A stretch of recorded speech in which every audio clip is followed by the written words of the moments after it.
is chemical reaction and equation. Okay, so what is exactly chemical reaction and equation that we are going to study from this lesson.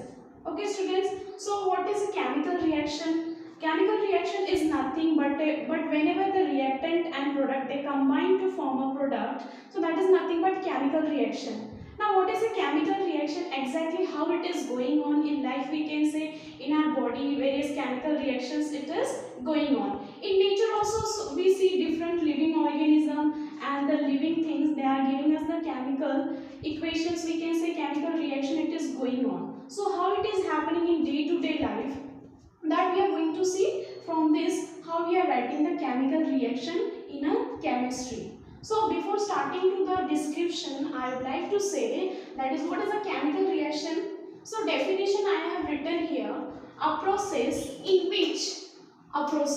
which some substances undergo bond breaking and transform into new substances by formation of new bond. Means what happens exactly? The process in which the chemical substances undergo bond breaking and transform into another substances. So that is nothing but we can say chemical reaction. So here I written the example, that is CuSO4. CuSO4 is a copper sulfate and zinc. So whenever it get combined, means copper sulfate plus zinc, it is a reactant. So reactant when it get combined, so it gives us product. Product that we are getting is a zinc sulfate plus copper. Now here the bond whatever it is forming, that goes into breaking form, and the new substance it is written and transformed into new substance. So here new substance it is being transformed. So that we are getting is zinc, copper sulfate plus zinc, it is giving us a new substance, that is a zinc sulfate plus copper. So this is a type of a chemical reaction, we can say how it is undergoing bond breaking and forming into new substances. So this is the chemical reaction, we can say in the form of product we are getting. Next thing we are going to see chemical equation. So what is chemical equation? Whenever we are writing any reaction from that, we can say that is nothing but chemical equation. So here what it is written, the representation of chemical reaction in a condensed form.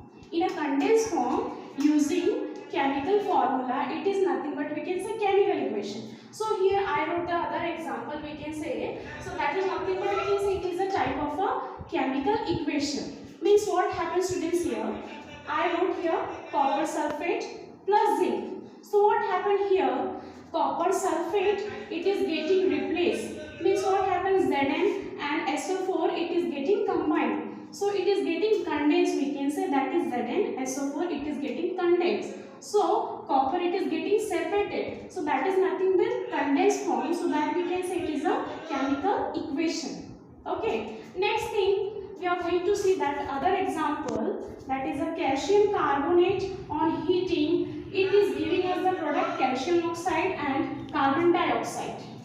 Okay, so this is the chemical equation what I written about how it is reaction taking place.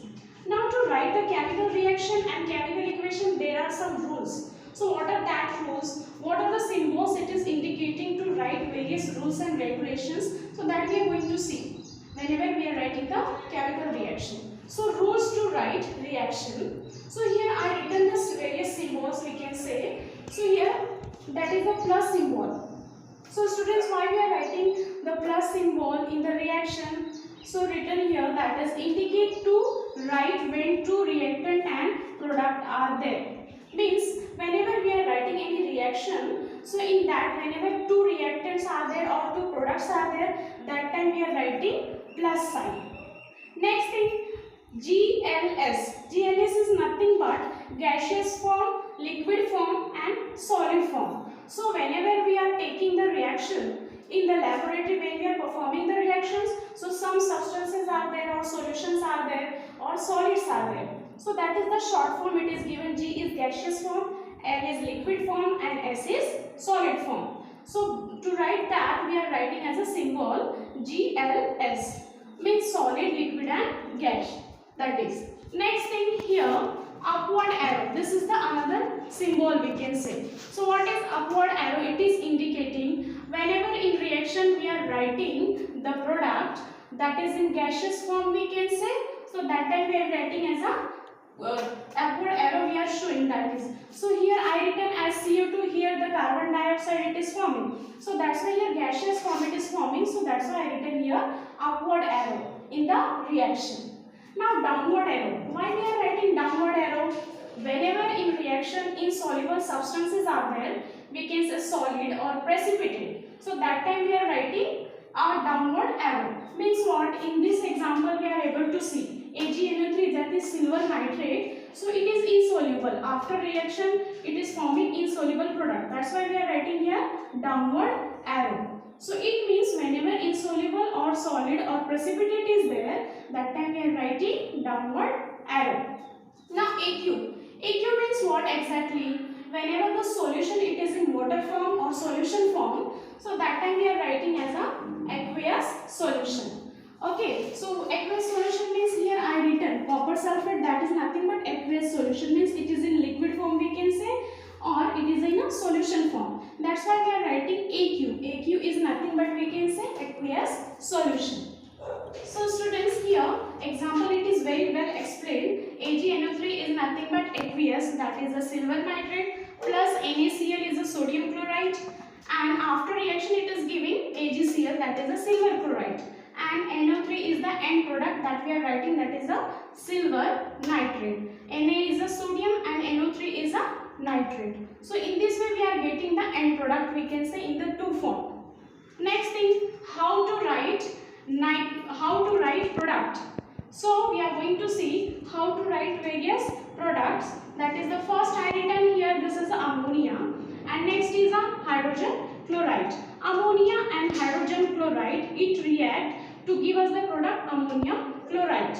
So now how it is coming, that we are going to see. N and this is H3. So what happens, N and this H combines to form NH4, and we are getting the last product, that is a Cl. So in this way we are getting NH4Cl, the end product. Next thing, next example, that is a calcium oxide and two molecule of HCl is there. So how CaCl2 it comes? Basically this Ca and Cl2 means two molecule it get combines, and we are getting calcium chloride plus water molecule.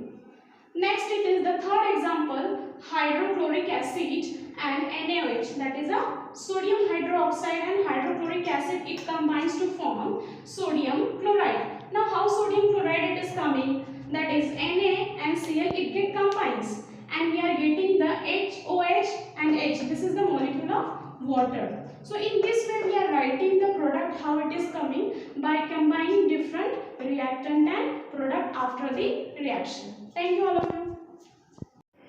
Thanks for watching the video. Don't forget to click the subscribe button and hit the bell icon to never miss any update.